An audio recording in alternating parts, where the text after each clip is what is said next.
மாதவிடாய்ன்றது மாதம் விடாமல் வருவதுதான் மாதவிடாய்ன்ற ஒரு விஷயம். அதுதான் மாதவிடாய்ன்றதே பேரே வந்திருக்கு. இது மட்டும் இல்லாம, இந்த பீரியட்ஸ் டைம்க்கும், இந்த கோவிலுக்கும் என்ன சம்மந்தம் அப்படின்னு பார்க்கும்போது, முற்காலத்துல என்ன பண்ணியிருக்காங்கன்னா, பெண்கள் வந்து நெறைய வேலை செஞ்சிருக்காங்க.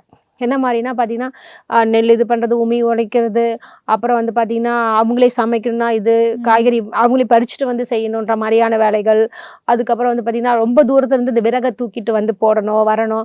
ஒவ்வொரு வேலையுமே வந்து அ சாதாரணமா இப்ப ஃபோன் பண்ணோம்னா கேஸ் வரா மாரிலாம் கிடையாது. டக்குன்னு சட்னி அரைக்கலான்னா மிக்ஸி வச்சு டக்குன்னு பண்றது. இதெல்லாம் இந்த காலத்துல. அந்த காலத்துலலாம் வந்து பெண்கள் வந்து ரொம்ப உடல் உழைப்புகளை குடுத்தவங்க. அதாவது அவங்களுக்கு இடைவிடாமல் அவங்களுக்கு விடுமுறையே இல்லன்னு சொல்லுவாங்க.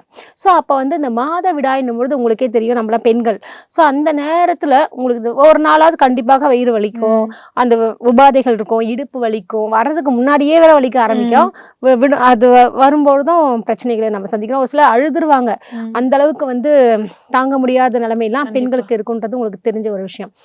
அதற்கும் இந்த கோவிலுக்கும் மற்றும் வந்து இதுக்கெல்லாம் என்ன சம்பந்தம் அப்படின்னு பார்க்கறச்ச முக்கியமான ஒரு விஷயம் என்னன்னா, அவங்க ரொம்ப உடல் உழைக்கிறாங்க இல்லையா? அதனால என்ன ஆகுது அப்படின்னு பார்க்கறச்ச, நம்முடைய முன்னோர்கள்லாம் வந்து முட்டாள்கள் இல்ல ஃபர்ஸ்ட்டு. தெரிஞ்சுக்கங்க.